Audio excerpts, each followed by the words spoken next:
আসসালামু আলাইকুম। আশা করি সবাই ভালো আছেন। তো দীর্ঘদিন পর আপনাদের সাথে আবারও ভিডিওতে আসা।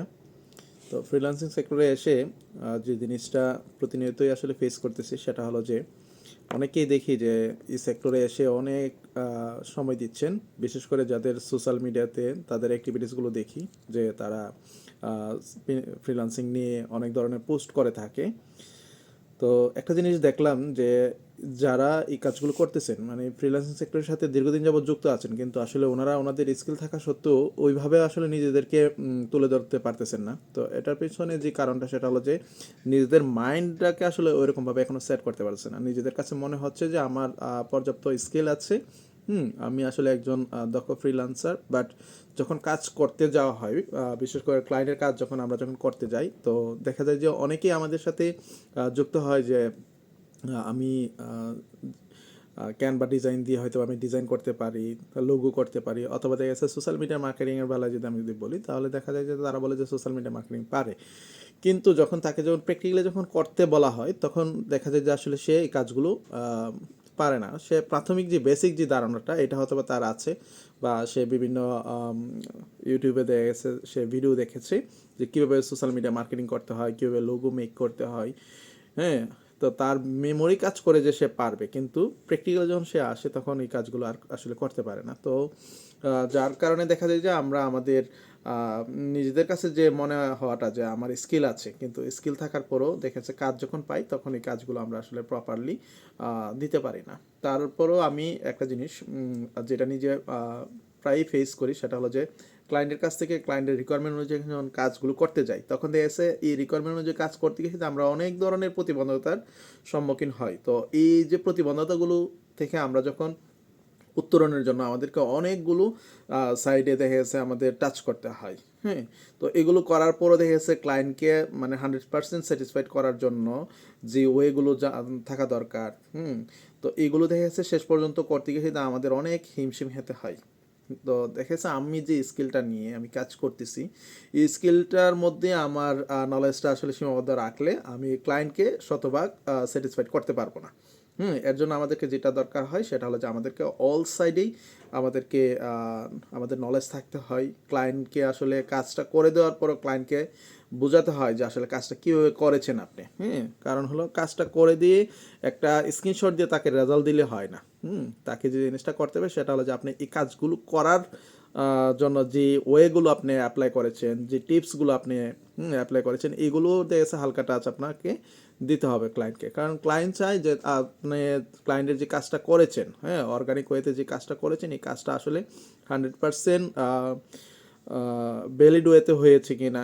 ঠিক আছে, এর জন্য দেখা গেছে ক্লায়েন্ট আপনাকে বারবারই হয়তো বা আপনাকে টাচ করবে এবং আপনার কাছে জানতে চাইবে। যতক্ষণ পর্যন্ত না আপনি আসলে ক্লায়েন্টকে স্যাটিসফাইড করতে পারবেন, ততক্ষণ পর্যন্ত ক্লায়েন্ট আপনাকে ভালো ফিডব্যাক দিবে না। তো আমি রিসেন্টলি 2টা কাজ করেছি social media marketing, Pinterest marketing নিয়ে ফাইবার মার্কেট প্লেস থেকে। তো আমি ক্লায়েন্টের সাথে যখন আমার কমিউনিকেশন করার সময় আমি যে জিনিসগুলো ফেস করেছি সেটা হলো যে আমি যে কাজগুলো করেছি, কাজগুলো করতে গিয়ে অনেক ধরনের বাধার সম্মুখীন হতে হয়েছে। তো আমি যে সমস্যার সম্মুখীন হয়েছি সবগুলো আমার ক্লায়েন্টের কাছে আমি প্রেজেন্ট করেছি। তো ক্লায়েন্টও আমার সাথে সবসময় আন্তরিক ছিল। হ্যাঁ, তো আমি কিভাবে কাজগুলো সলভ করতেছি এগুলো আমি ক্লায়েন্টকে সবসময় আসলে আপডেট দেওয়ার চেষ্টা করেছি।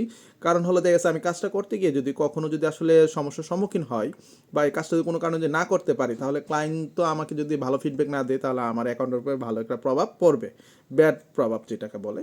দেখা যাচ্ছে আমার গিগ হয়তো বা র্যাঙ্ক হারাতে পারে, বা আমার অ্যাকাউন্টের উপর একটা ব্যাড ইফেক্ট পড়তে পারে। তো এই কারণে আমি সবসময় চাই যে আমার কাজের যে ধাপগুলো আছে সবগুলো ক্লায়েন্টের সাথে যেন আপডেট থাকে। তো এই কাজগুলো করতে গিয়ে যে সমস্যাগুলোর সম্মুখীন হয়েছি, ক্লায়েন্ট তো দেখেছে যে আসলে কাজগুলো করতে গিয়ে সমস্যার সম্মুখীন হচ্ছি। তো এই সমস্যা থেকে উত্তরণের জন্য আমি যে ওয়েগুলো আমি অ্যাপ্লাই করেছি সবগুলোই দেখা গেছে আমি ক্লায়েন্টের কাছে প্রেজেন্ট করার চেষ্টা করেছি। তো দিন শেষে দেখা গেল যে আসলে কাজগুলো আমি শতভাগ সম্পন্ন করতে পেরেছি সাকসেসফুলি, এবং ক্লায়েন্টও দেখা যাচ্ছে আমার এই কাজের উপর সে সন্তোষজনক একটা রেসপন্স করেছে। এবং আমি কাজ করার পরে দেখা গেলো যে ক্লায়েন্ট খুশি হয়ে আমাকে টিপসও দিয়েছে। তো দেখা গেলো যে আসলে যে কাজগুলো করেছি, কাজগুলো করতে গিয়ে নিজের নলেজটাও আরও বৃদ্ধি পেয়েছে।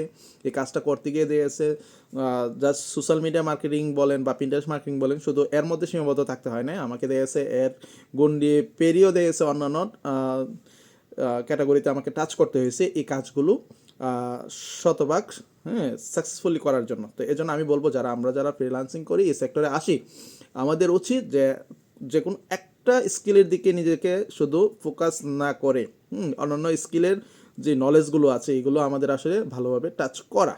ঠিক আছে, আমি হয়তো একটা স্কিল নিয়ে কাজ করব, ঠিক আছে, কিন্তু আমাকে অন্যান্য যে স্কিলগুলো আছে, অন্যান্য যে ক্যাটাগরিগুলো আছে এই ক্যাটাগরি সম্পর্কে আমার ধারণা রাখবো, কারণ যে কোনো সময় আমার আসলে কাজ করতে গিয়ে এগুলোর হেল্প আমার প্রয়োজন পড়তে পারে। ঠিক আছে, তো এই ছিল আসলে আমার আজকের আপনাদের সাথে বলার বিষয়।